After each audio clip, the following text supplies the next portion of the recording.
So good afternoon. We're going to have our coffee of conversation featuring Rania Hassan today. I'm going to ask everyone to make sure that you are on mute and turn off your video. We will be answering questions at the end of the talk. So if you have any questions for myself or either of our presenters, please go ahead and put those in the chat. And as we go along, you might see more people join us.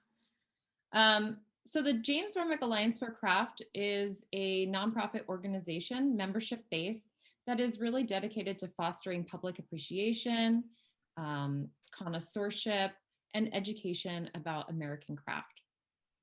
My name is Jamie Ann Jacobin. I'm the director of what we call JRA Craft for short. This is a new title for us, so you know, you'll see it more often, but we added for craft very recently. I'm going to kind of be in the background today, but I would like to introduce Cece Satter-Lascorn, who is going to be really running the show. So many of you know her. She's the former director of the James Renwick Alliance for Craft, and she is currently the strategy and operations director at Stable. So Stable has been wonderful to partner with us today to make this coffee and conversation possible.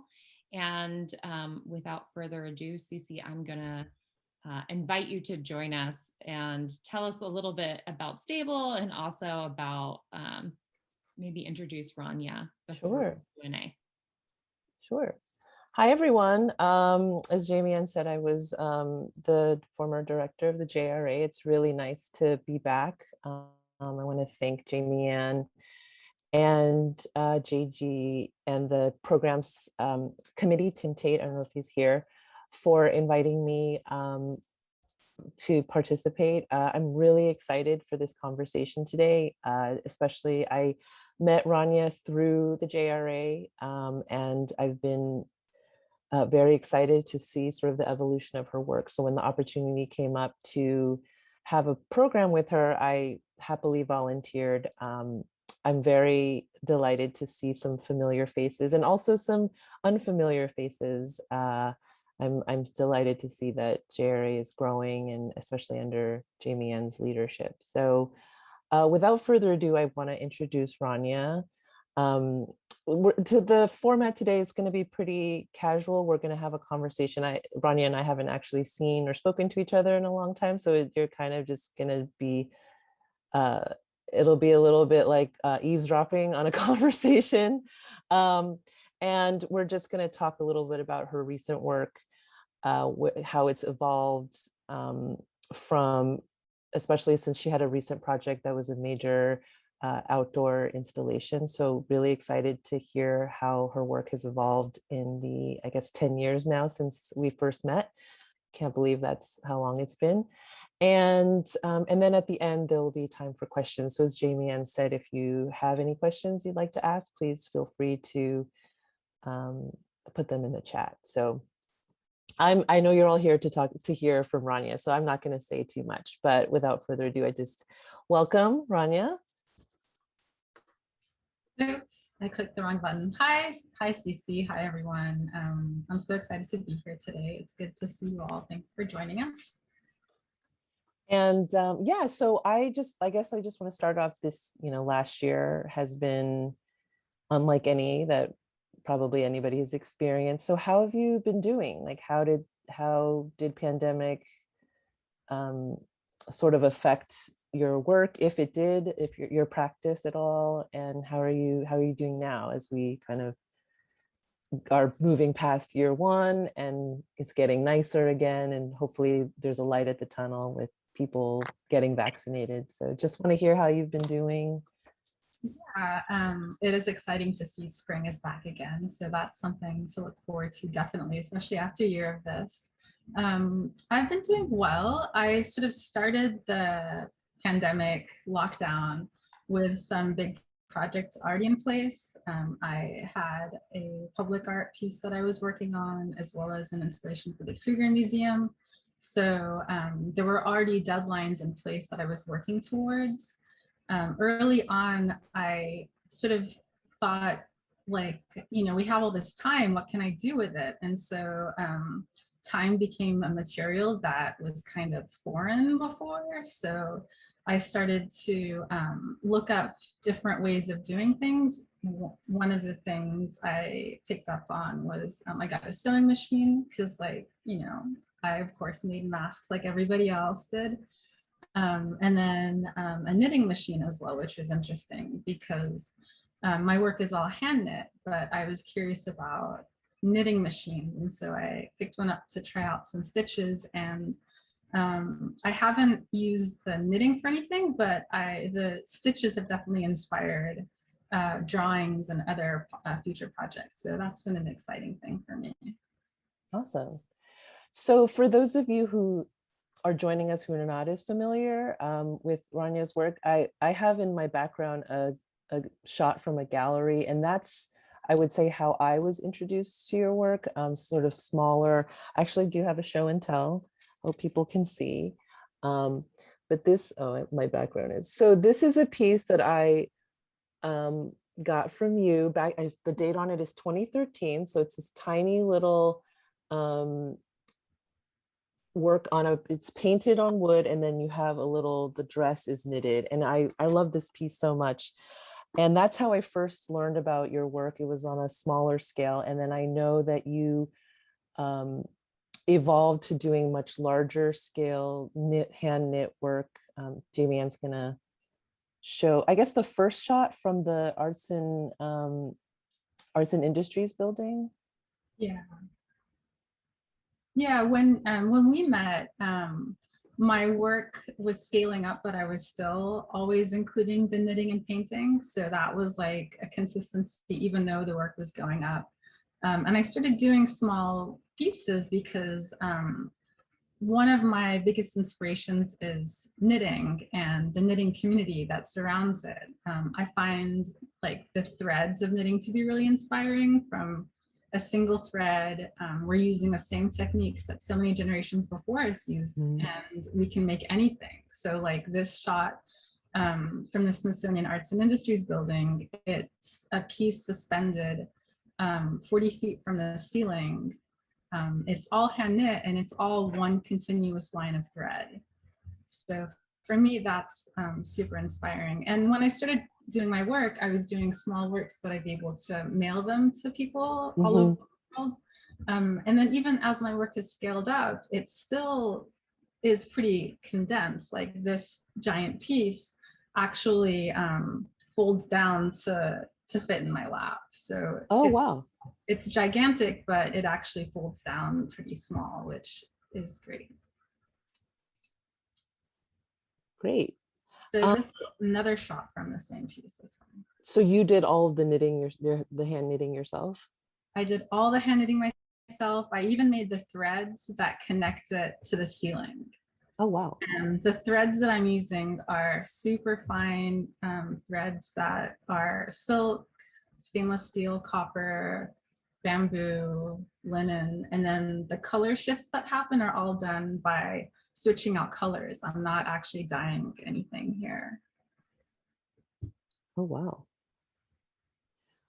So I think the thing that's most fascinating or interesting to me was not just the evolution of the pieces by scale, but also your switch from fiber to metal. And even though the piece is metal, it still has very much a fiber textile feel to it. And so can you just talk about how that project came to be and sort of the evolution of that? I think that's so interesting whenever you see artists who are kind of known in one area branching out, which is always very exciting. So if you could just share that story or the evolution of that process. I'm sure I can do that. Jamie Ann, can you pull up some slides from the PDF?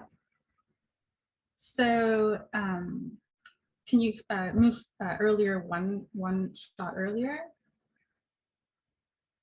Okay, so this is sort of like how my work in knitting started. This like connects it to the earlier beginnings where I was combining knitting and painting. And making larger installations. This show was called Unravel, and it was about taking things apart to putting them back together again, sort of like the way that looking back at memories and how they're constructed and how they come together. And I was using parts of other projects that that were no longer in use. So I was like taking a closer look at my work, what I had made before. So this first picture shows a detail of a larger scale installation combining knitting and painting. And then Jamie Ann, if you can advance to the next slide. This next slide shows another part of the exhibit where for the first time in a really long time, I was showing drawings. And then in the background, you can see paintings. And so I was looking at the stitches and the way the stitches came together and the forms and shapes that they made. And so, and then making these tiny drawings that I was hoping would be like as a way to make my work more accessible again, because these larger installations, like 40 feet tall ceilings, not everyone has that in their home. But if you know someone who does, I have a piece for them. I was sort of like looking closer at what I was making. So I went from doing these drawings, and then the next slide shows paintings that were done of the drawings. And so like in taking closer looks, the forms are starting to take on more of a human shape for me. And the next slide is another one that also shows detailed work. So the process is basically installation to drawings to these paintings. And then the next slide shows where the public art piece came from. So it shows the drawing inspired by those smaller drawings and the paintings. And it's basically a form a continuous form that, that connects. This was the model that I made for the concept pieces. I'm preparing for this, and this is the piece itself. It's made of sheet metal that has been plasma cut and then rolled and then welded together and then painted. So I worked with fabricators for this. I did not learn how to weld steel, so that would be a lovely thing to take on, but I didn't have time for that. It was a pretty quick turnaround, and I worked with great artists to complete this. So I couldn't have done it without them. So that's great. I worked with Steve Jones. He's an area metal sculptor. I'm just curious how, as an artist whose work is so, tactile, and you create the works yourself, was there like a psychological leap you had to do to kind of let go a little bit of the process? Because like you said, you didn't fabricate the piece or physically fabricate the piece or paint it. So was that a challenge for you, or do you see that as kind of the next step in where your work is going? So with my work, I feel like there's always like unknowns, or like with the piece of the Arts and Industries Building, I was told that the ceilings were 40 feet tall, but we didn't really know exactly how tall they were because no one had actually ever measured it. They had like lasers to figure out what it may have been. And then for example, for my show at the Kreeger Museum, I have slides for that as well. They're earlier on in the deck. If you can pull that up, Jamie Ann.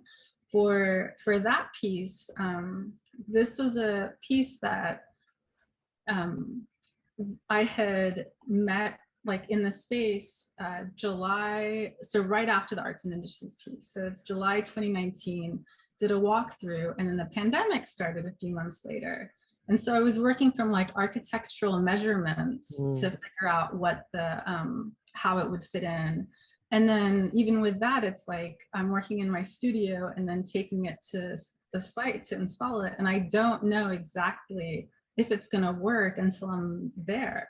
And so similarly with the public art piece, I worked on from calculations, and I did the drawing, and I did the form, and I worked with every part of the fabrication process. And that was another situation where it was like, okay, I also don't know for sure this is going to work until it's in place and installed. So I feel like it's a similar process, just maybe a different path to get there. But I found it was very similar, and it also like opens you up to doing works with materials that are like out of your knowledge, which is great. Right.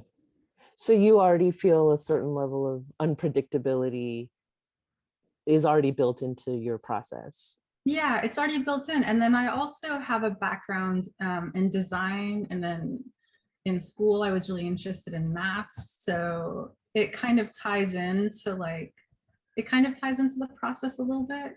And also that unpredictability of like not really knowing it's gonna work. And so there's also like a level of trust that you have to build with curators and with people who are sharing their spaces with you. So Yeah. So I guess looking ahead, like, do you foresee more public art pieces? Was this sort of kind of you tried it and it was great, or is this something that you see maybe doing again if the opportunity arises? And thoughts on what that might look like, if you have any? Like having been through that process, like, yeah, I would love to have another space to do a public art project. My work is very much informed by sites, so it's always site specific or site responsive. I'm looking at the space and then creating a piece that sort of speaks to the space. So yeah, it would all depend on like what the space is. One project that I've been talking with local musicians, where there's a local band who I'm planning to do a piece with, like a collaboration. So that would involve sound, and they're recording within a space. So then I have to think about materials that, you know, work with different sound and acoustics. So like I feel like with my work, with my materials, I'm sort of like stretching the limits of what they can do. Sure. So so it's like I'm interested in looking at how those materials translate to different settings and uses. Oh, that's cool. I love hearing about collaborations. I guess that leads me to my next question. Like, what is on the horizon? Like, can you share what you have coming up on the horizon, or sort of where upcoming projects, or anything you can kind of give us a glimpse of? I can show you I'll show you some examples of things that I've mostly been like playing with materials. I have I'm working on proposals, and there's things in the works, concrete things that are happening that I can tell you about. The installation, the show at the Kreeger Museum is from a show called Traces, and that's going to be up through May 29th. So please visit if you're able to. There's time tickets available online. It's very safe to visit. And then since things seem to be getting a little bit better, we'll see if any programming continues there. There's a conversation online that we did recorded a few months ago. So that's available with the Smithsonian Women's History Initiative and Golden Triangle. That's the outdoor public art installation that I did. There's going to be a programming around that. We were supposed to do a talk with creator Dorothy Moss in the fall of last year, the summer of last year, with Rania Hassan, another artist who is a part of that joint project as well. She has an installation that's a few blocks north on Connecticut Avenue. So that was going to be at the American Art Museum, and hopefully that'll get rescheduled, but there's definitely going to be other programming around that. But yeah, I can show you some like examples of what I'm working on. Yeah, So that'd be great. So these are stitches of knitting from a knitting machine versus like this piece that this is like the flat version of the public art piece, just to show you an example of like how the stitches are different. So I've been playing with that. And then also like just different materials that I can run through things. So this is like an example of a piece that's made with plastic. Ooh. So, so yeah, so playing with things. I'm going to lift this question from that interview you sent me because I think it's so interesting with respect to artists in general. So being an artist, I think there's an element of sort of self-isolation anyway, because you're working, unless you're working in a group, you're often by yourself. It's kind of a solitary practice. Did you find sort of being forced into that space? Did that inspire you differently, affect the way you work differently, or was it kind of okay? Yeah, yeah, has it changed the way, I mean, it gave me more time to think about my work and how I was doing things or why I was doing things.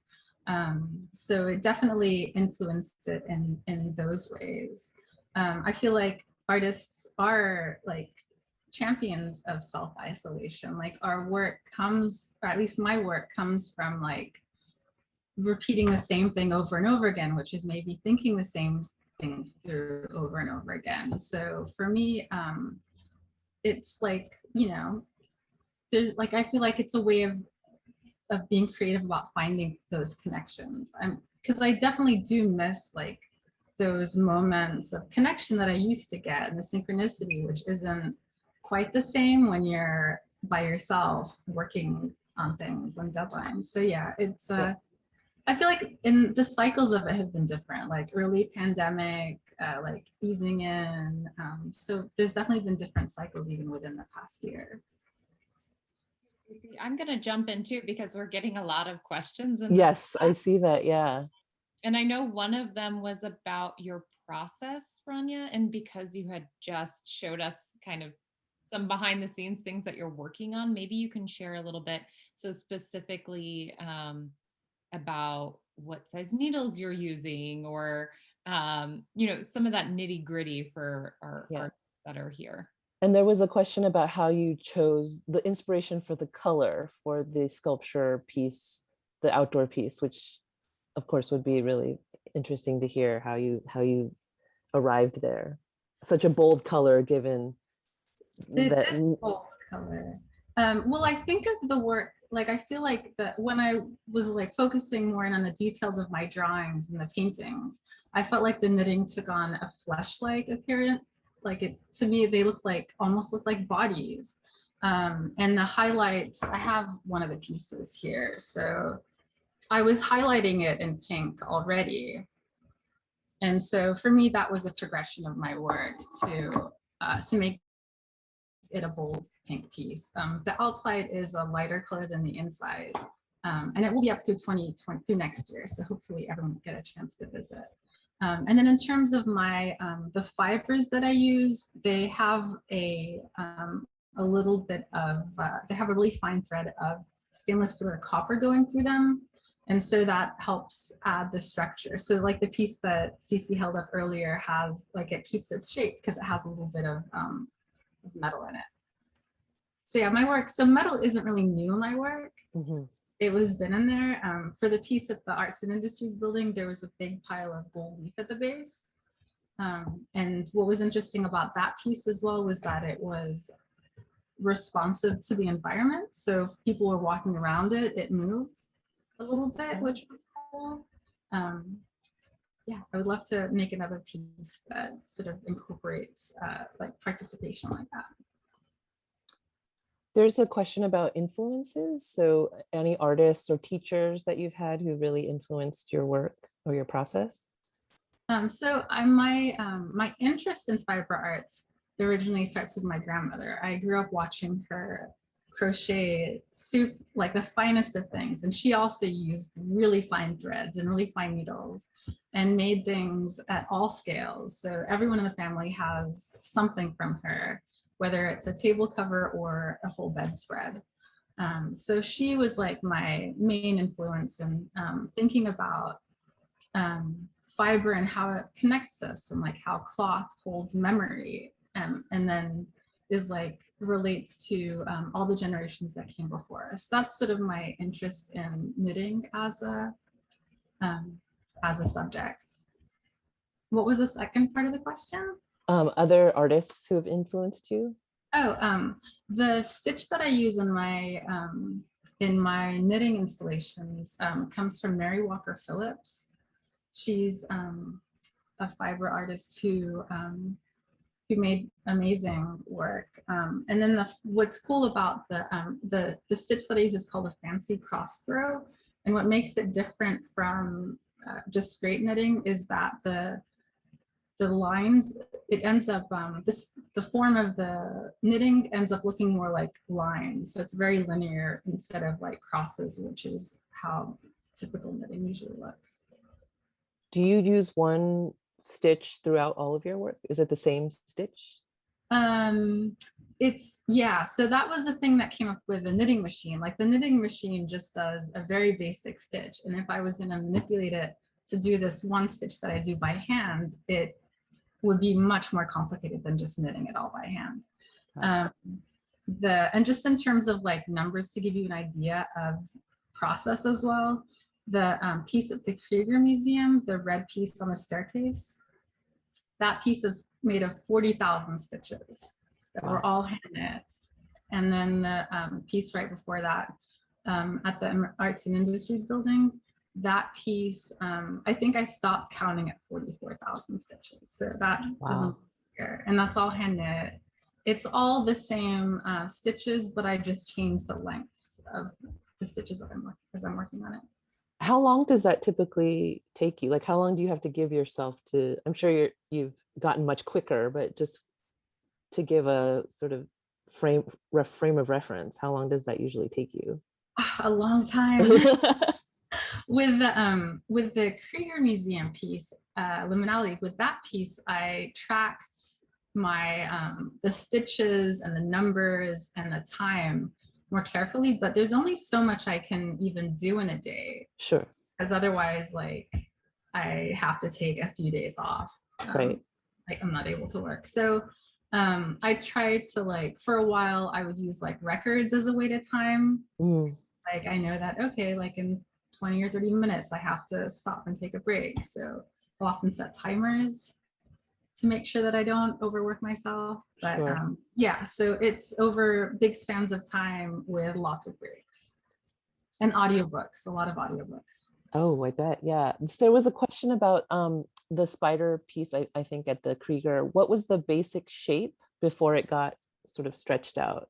Okay, so the basic shape, that's a really good question. I should have talked about it more. So with that installation, to get to figuring out what that shape was, I had to make a lot of models because the shape of the staircase is really interesting and twists and turns and every angle is a little bit different.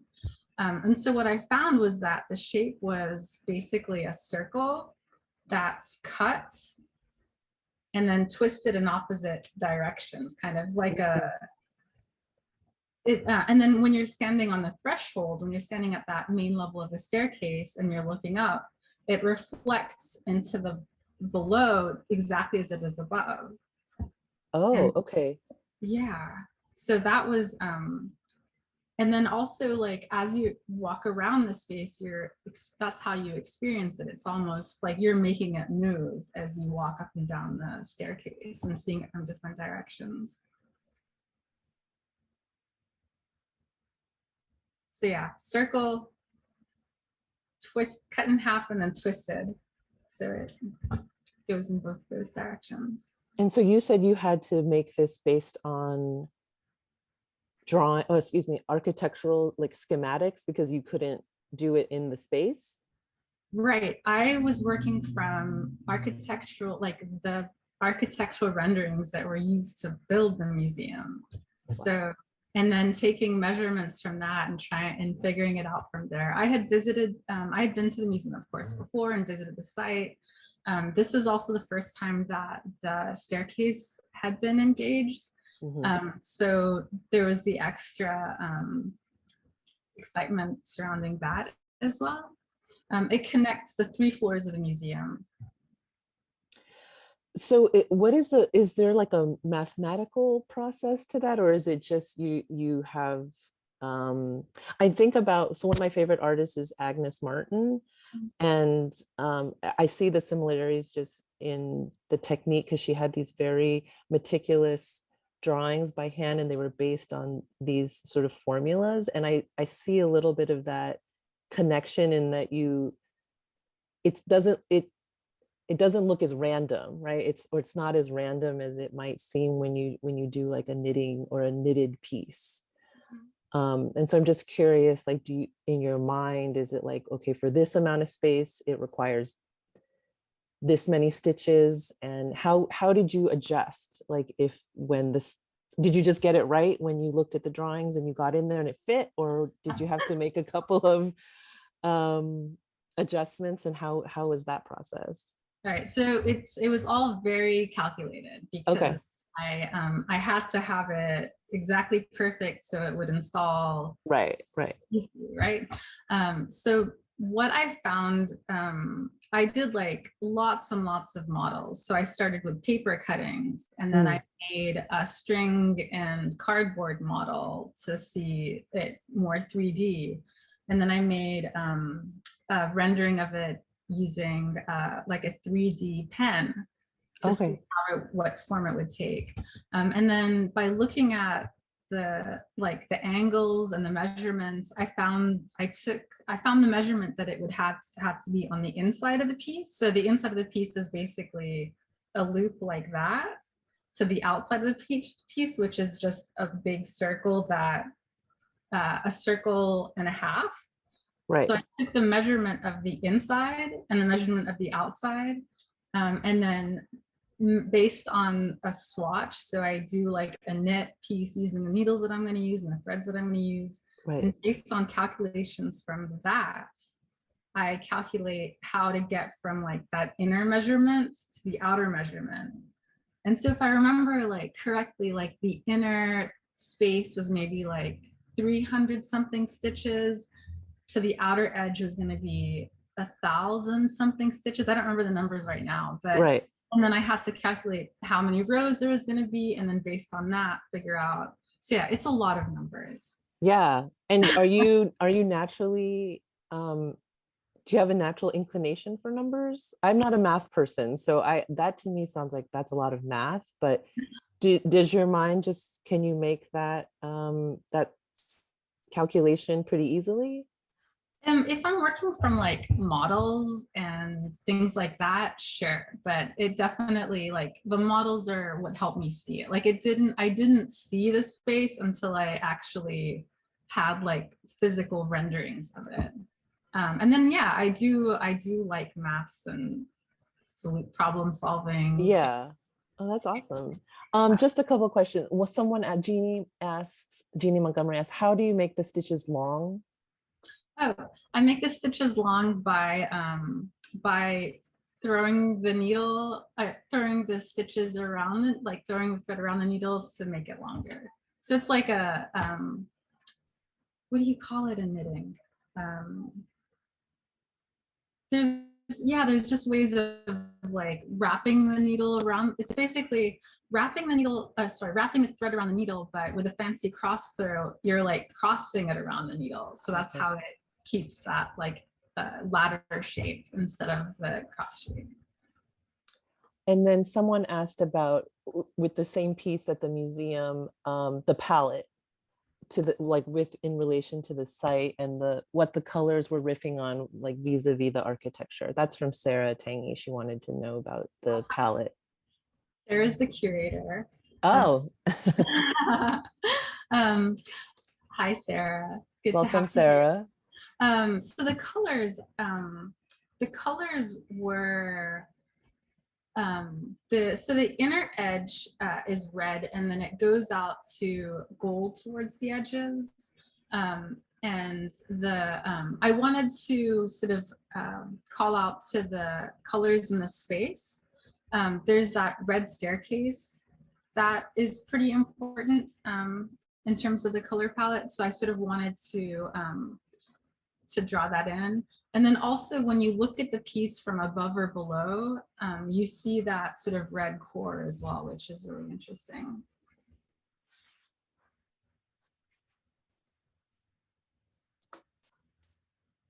I'm just curious, are they fairly light?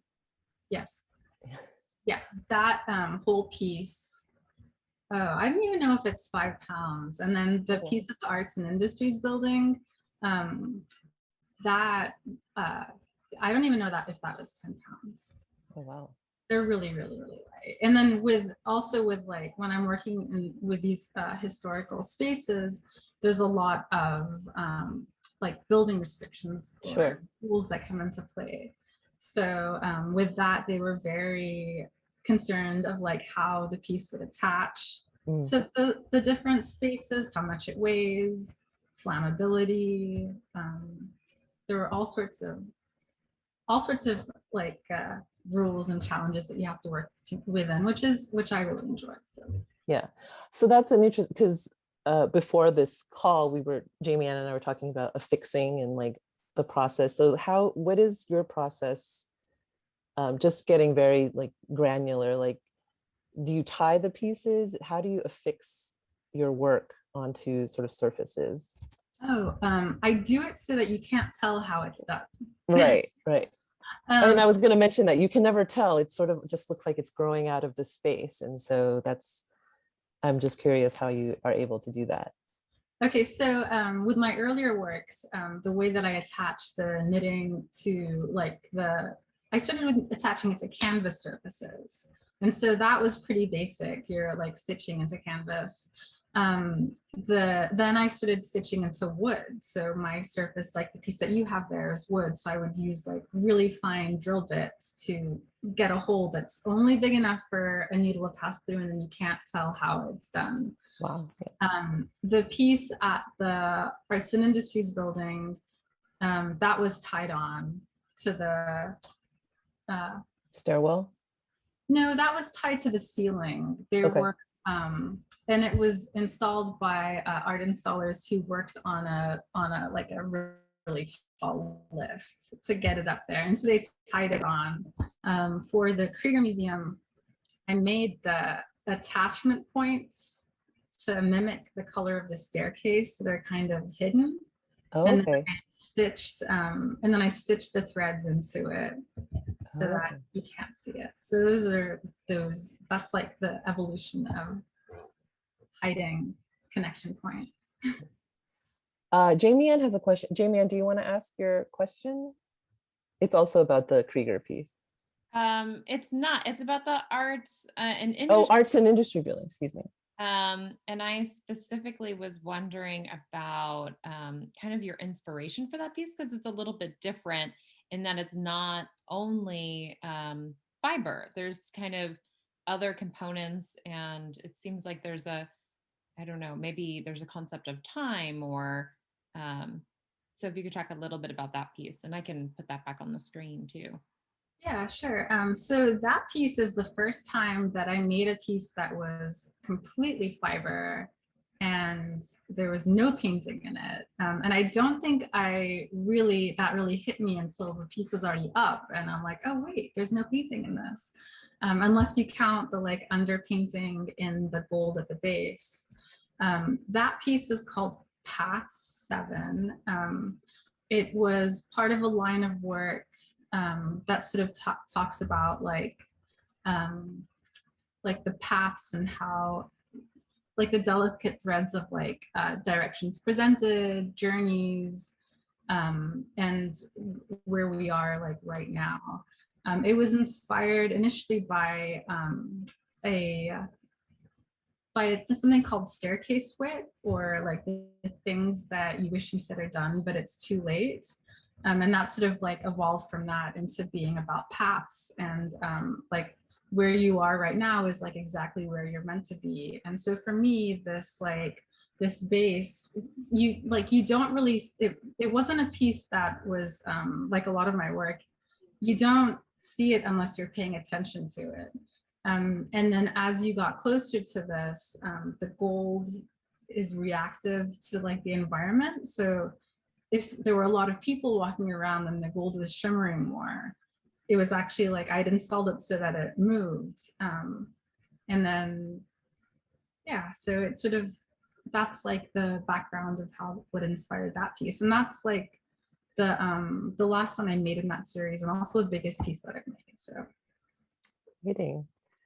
I'm always curious as kind of a museum head to the process of naming pieces. You know, sometimes a lot of artists go with untitled, or Mm. is that something that comes to you while you're doing the piece, or is it when it's done and you kind of, or you just the process of naming, is it, do you have a process, or does it kind of just depend on the project and how you're feeling?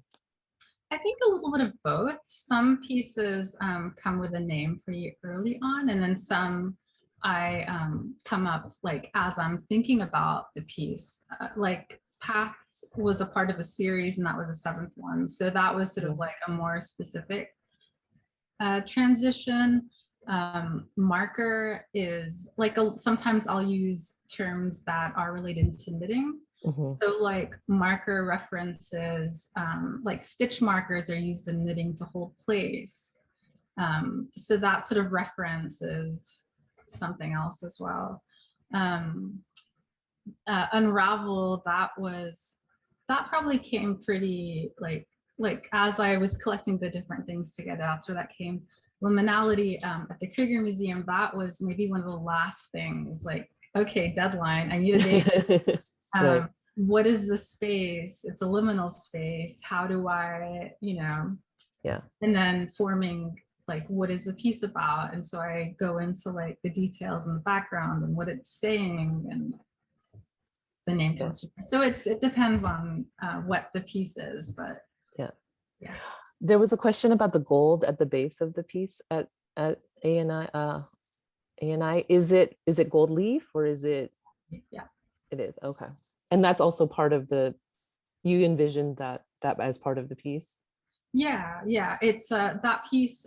It's an 8-foot circle, and there's about 2,000 sheets of gold leaf in there. Wow, cool.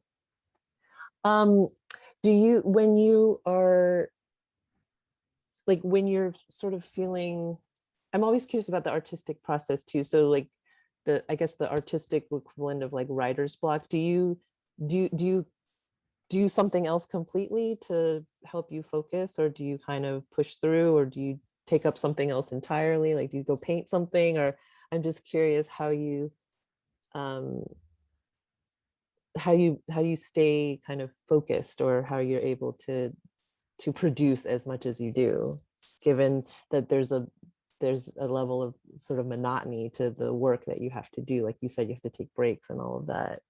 Yeah, I do end up, I mean, my work, I think from the beginning has very much been about repeating the same thing over and over again. If it's the Yeah. same thing over and over again, and now it's the same stitch. And um, I listen to a lot of audiobooks. When pre-pandemic, I went to a lot of music shows. Hopefully that's something that we can get back to one day again. Um, so yeah, it changes. I enjoy biking. Mhm. I mean, those are both like, I feel like meditative activities that are also repetitive and monotonous, but like in that space, I feel like that's where ideas start to show up. Do you have to work every day, or are you the type of artist that needs to do some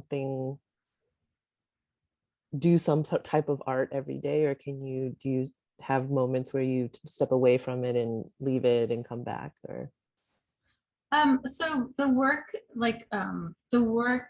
the installations that I do are all very site related. And so they would be around deadlines and Mhm. very specific.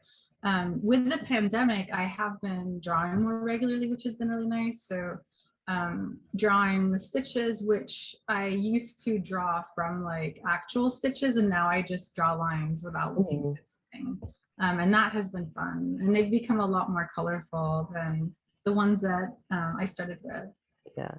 Oh, I don't want to forget. Well, there was a question about the band that you're collaborating with, since you've mentioned music. Is it a band that we would know, or is? Yeah, they're a band called Beauty Pill. Chad Clark is the main person. I'm in talks with. They're based in the area, and they do great work, which is mostly experimental, or that's how I would describe it. I'm sure they would. Yeah. if they're on the call, they might describe it very differently. A few years ago, they had set up within the gallery space at Artisphere, if you remember that. Yeah.